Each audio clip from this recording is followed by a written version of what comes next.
اچانک سے نہیں ہوا، یہ منطقی نتیجہ ہے، یہ ایک طرح سے ایک ایسا منطقی نتیجہ ہے جو ناگزیر تھا، کیونکہ اس کے پیچھے 76 سال کی پوری، آپ نے تو جس کو آپ نے مرد مومن کہا، میں تو کہوں گا وہ مرد مردود تھا، وہ مرد باطل تھا، ضیاء الحق، جس نے اس معاشرے کے رگوں میں زہر انڈیل دیا، فرقہ واریت کا، مذہبی انتہا پسندی کا اور ہر قسم کی دہشت گردی کا۔ وہ پاکستان کا صف اول کا دشمن تھا، پاکستان کا خیر خواہ نہیں تھا وہ، اور آج پاکستان جو کچھ بھگت رہا ہے اس میں یقیناً ضیاء الحق کی بھی روح شامل ہے۔ لیکن یہ کہانی صرف ضیاء الحق سے شروع نہیں ہوتی، اس کی میں چند بنیادی باتیں کر لوں، پھر میں آ جاتا ہوں موجودہ صورتحال پر۔ آپ نے جڑاوالا کی بات کی، میں سیمسن سلامت بھائی اور ہم گئے تھے اس واقعے کے بعد، وہ تو پہلے دن بھی گئے تھے، ہم دونوں ساتھ بھی گئے تھے، رواداری طریقہ قافلہ تھا پورا، ہم گئے تھے وہاں پر اور ہم نے دیکھا تھا، میں نے اپنی آنکھوں سے کس طرح معصوم، بے گناہ اور غریب لوگ، ان کی بستی کو جلایا گیا، خواتین سڑکوں پر تھیں، بچے سڑکوں پر تھے، بزرگ سڑکوں پر تھے، اور ان کے برتن، ان کے کپڑے، ان کے چھوٹے چھوٹے گھر، ان کا سامان، تو آپ ہم مطلب ایک بڑے کرب سے گزرے جب وہاں ہم گئے اور دیکھا کہ یہ پاکستان میں، اور وہ لوگ ہیں کہ جو کہیں باہر سے تو نہیں آئے، یہ کوئی یورپین نہیں ہے، ان کا مذہب اگر کرسچینٹی ہے تو ایسے ہی ہے جیسے مسلمانوں کا اسلام ہے، ہندوؤں کا ہندوازم ہے، سکھوں کا سکھ مذہب ہے، لیکن یہ سرزمین کے لوگ ہیں، دھرتی کے لوگ ہیں، ہزاروں سالوں سے یہیں آباد ہے، وہ یہیں جنم لیتے ہیں، یہیں دفن ہوتے ہیں، لیکن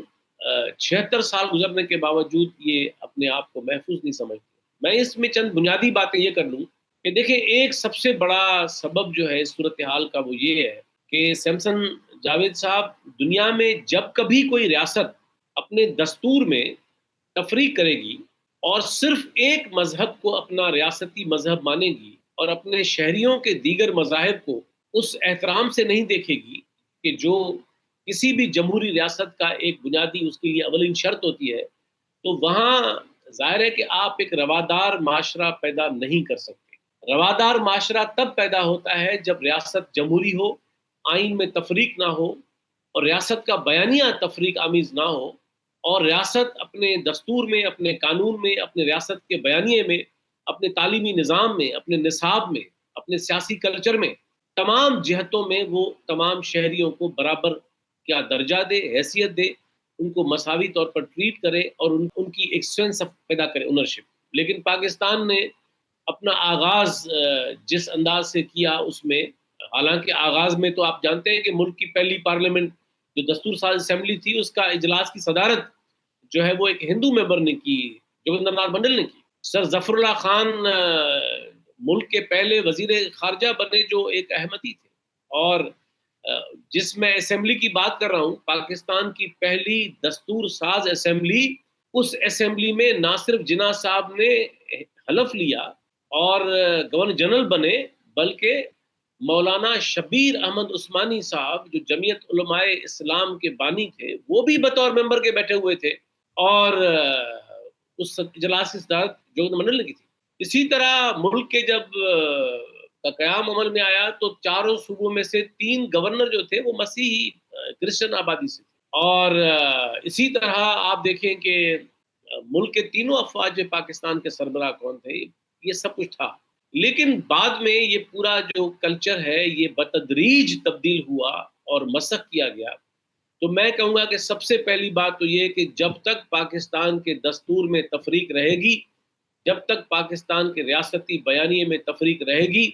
پاکستان کے اندر کے نصاب اور تعلیمی نظام میں تفریق رہے گی، تب تک معاشرے کے ذہنوں میں تفریق ختم نہیں ہوگی۔ چلیے صاحب، عرب ممالک، اسلامی ممالک، آپ خود دیکھ لیجئے گا کہ ان میں تبدیلی آ رہی ہے، تکفیر کے انہوں نے قانون کو الگ کیا ہے۔ پاکستان میں حالات جانتی ہے، ہر حکومت جانتی ہے کہ اس کے سائیڈ افیکٹ یا کتنا نقصان ہو رہا ہے ملک کا، جو میں نے شروع میں انٹرو میں بھی بتایا، امریکہ نے، یورپین یونین نے اس پر ایک دباؤ بھی ڈالے ہیں کہ بہتر کرو سیاسی صورتحال، اور یہ سیاسی صورتحال نہیں، مذہبی انتہا پسندی کا، تو پھر بھی یہ اس طرح جا رہا ہے، تو اس کا بھی ذرا کیجیے گا، آپ بات جاری رکھیے گا۔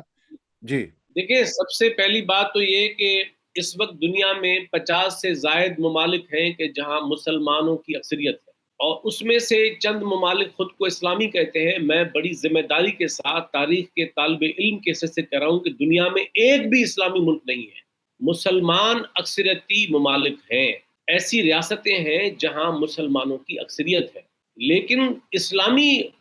اب میں یہ میری بات تو رہنے دیں، میں تو سیکولر افکار کا آدمی ہوں، مجھے بتائیے مسلمانوں کے جو مذہبی علماء ہیں وہ اس بات پہ متفق نہیں ہے کہ سعودی عرب اسلامی ملک ہے، ایران اسلامی ملک ہے، یا جتنے یہ ممالک ہیں وہ خود متفق نہیں ہے کہ یہ اسلامی ملک ہے، اس لیے مسلمانوں کے ملک ہے جہاں اکثریت ان کی ہے۔ اس لیے پہلی بات تو یہ۔ اب آئیے جو آپ نے کہا کہ مذہبی انتہا پسندی کی جو بات ہے، دیکھیں دنیا کے تمام مذاہب قابل احترام ہیں، کیونکہ ان کے ماننے والے دنیا میں لاکھوں کروڑوں اور اربوں لوگ ہیں، اور تمام مذاہب کے پیغمبر یکساں احترام کے حامل ہیں۔ ہم میں سے کوئی ایسا شخص نہیں ہے جو